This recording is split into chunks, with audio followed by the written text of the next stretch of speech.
started setting up camp for the night. Another really perfect spot.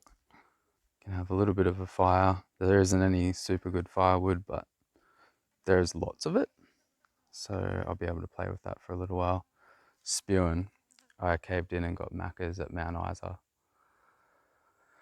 Oh, just because it's like, I don't know, I've been eating a lot of trail mix and baked beans and drinking a lot of esky water. So I just wanted something that would really hit the spot, but I regret it so much because I just feel sick now because I've been eating real food and then I ate fake food. But yeah, Mount Isa has a Woolworths. So I filled the esky with fruit. I've never been so excited to be in a supermarket in my life. I was just like, wow, look at all this ripe, beautiful, immediately available food. Like, oh,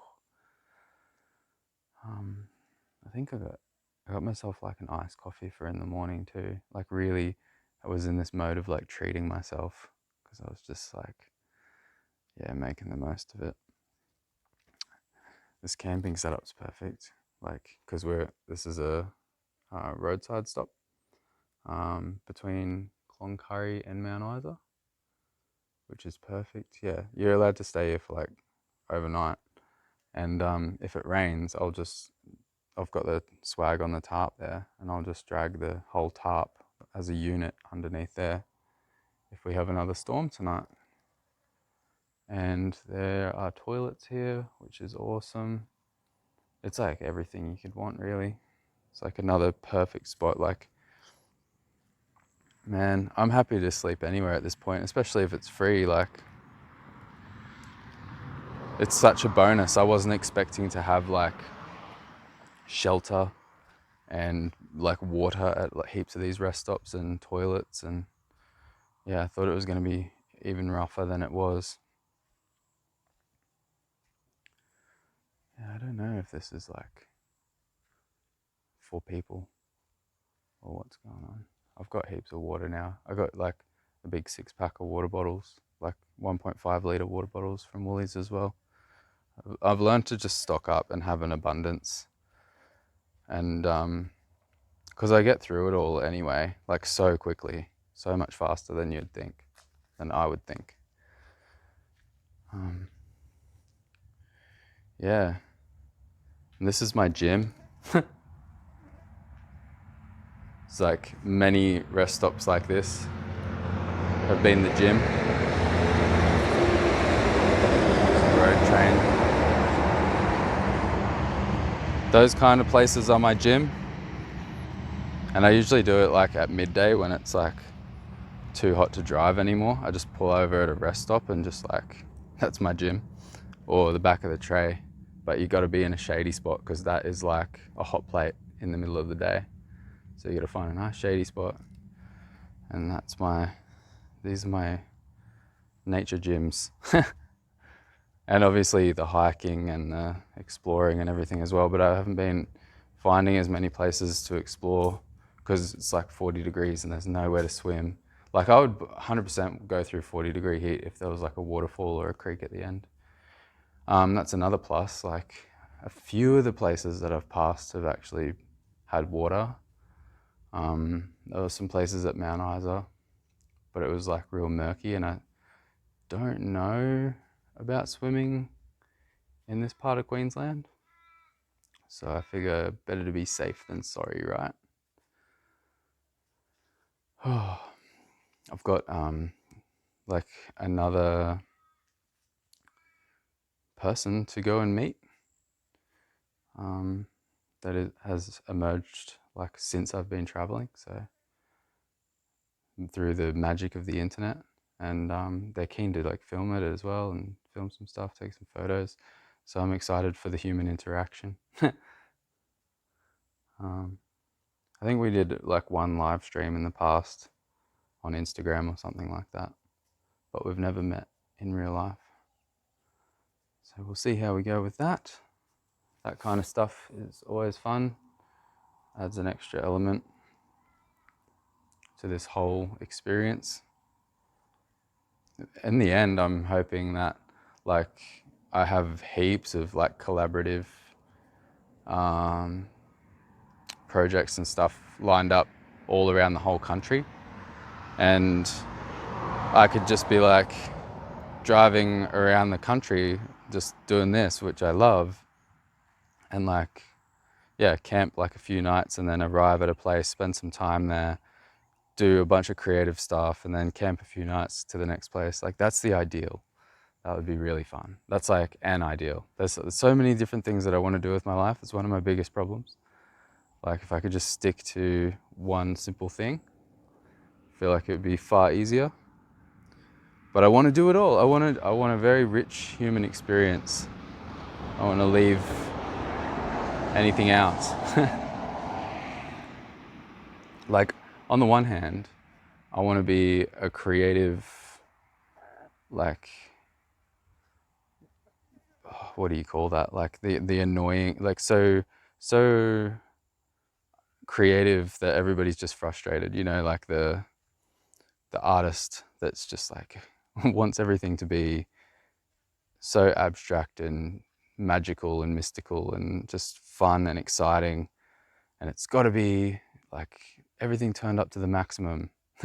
But at the same time, I also want like a normal life, quote unquote normal life. Like I want to have like the partner and the kids and the house and all of that. But I think that this is where a lot of people would disagree with me. I think you do the fun shit first, because now I can back this theory up.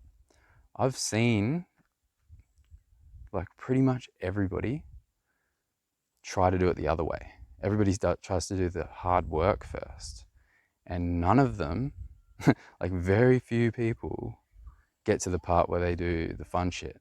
They just keep doing hard work and convincing themselves that at some point they're going to do something fun, and they just turn into hard work people, and they just get attached to the material, like the pursuit of material wealth and possessions, and filling their house with all these things.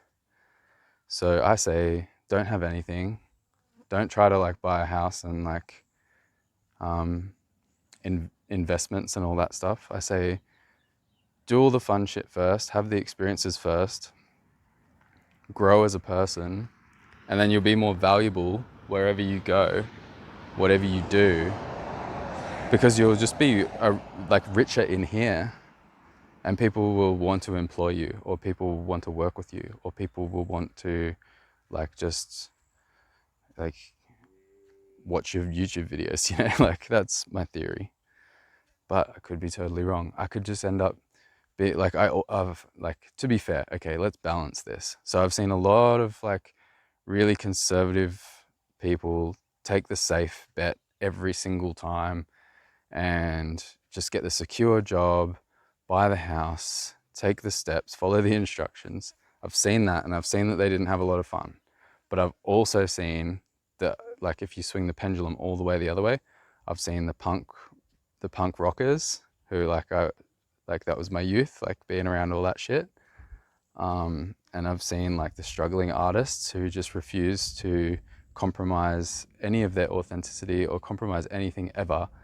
I've seen like the musicians that just want to play guitar, and they want to just play, they just want to play guitar forever, but they don't want anybody to like, they don't want to sell out, or like they don't want to compromise that, you know, like they don't want to be, there's always all these conditions and all these things. They just want to do whatever they want to do, and yeah, so there's no balance that way. And what happens to them is they basically end up homeless, which is where I pretty much am now, which is terrifying.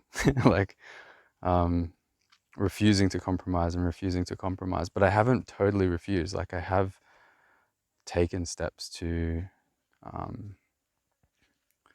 don't want to say to compromise, but like to,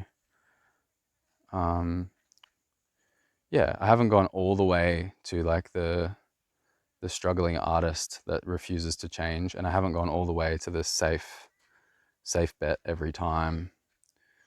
I'm definitely more on the struggling artist side. I'm definitely taking a lot more risks, and refusing to compromise a lot more frequently. But I think I've got just enough balance here that it's going to figure itself out. It's all going to align. And I've also like, I go the struggling artist way, but I have backup plans. Like I know if I wanted to, I can still charge out my video work at a really ridiculously good rate, and I can make really good money through my video work. I know that I can get clients through mainstream mental health like next week if I wanted to, and I could like have everything all sorted through that. Like that, each thing that I know I can do and that I've proven that I can do, and I've charged out my film work at like really good money. I've worked in mental health, and I know that like the last job that was offered to me was like $38 an hour, which I don't know what that's like for other countries and stuff, but in Australia that's pretty good. That's like, yeah, you're cruising, you're having a really good time. That's like the safe bet, like buy a house, do the things, amount of money that you make. Like that's a good secure job, you know. That's the exact thing that I don't want to do. But it's there, and I have the qualifications, and I have the experience, and I have the community that I'm connected to, and all the things that I've done and been involved in that could like it's there, and I'm a part of it, and it's ready. The film stuff, it's there, I'm a part of it, and it's ready. I've also started learning holographic kinetics. I'm welcome in the shop anytime if I want to like jump in and contribute and learn and continue to grow in that space. And I'm sure that that would turn into employment. There are like possibilities there. And I want to do, like I said, I want to do it all. Like I still want to do film work. I still want to do mental health work. I still want to do holographic kinetics. But the foundation needs to be freedom. Freedom. I want to be free. I want to be able to experience like so much more of these peak experiences, these beautiful sunsets, the storm that I saw last night, or yeah, whenever, the storms that I've been seeing. There was that real epic one that was like 360 degrees around me, and it was just like, I don't know if I said in the other journal, but there was a photo that I took, and there was like the night sky was all blue and you could see stars, and then the clouds were just all lit up with like pure energy. And I don't know how, yeah, I think I did talk about it in the journal, but like, yeah, those kind of experiences. I want the freedom to be able to do more of this and continue to, yeah, feed my spirit and feel alive. I want to feel alive while I'm doing all the other stuff, because especially in the lines of work that I'm doing, like mental health stuff, I'm trying to inspire and empower people. I really believe that I need to feel inspired. Like I need to feel alive. I need to be able to like lead by example and be like, fuck yeah, look at this. Look at life, man. I want to be that excited. I want to wake up with that energy, and I want to share it with people. So hopefully, yeah, I can figure all this out. I am figuring it out. It's all happening. It's all unfolding exactly as it should. If you enjoyed this content, click the like button for me, leave your comments down below, and subscribe if you haven't already. It's really helpful when people do those things. Thanks for watching.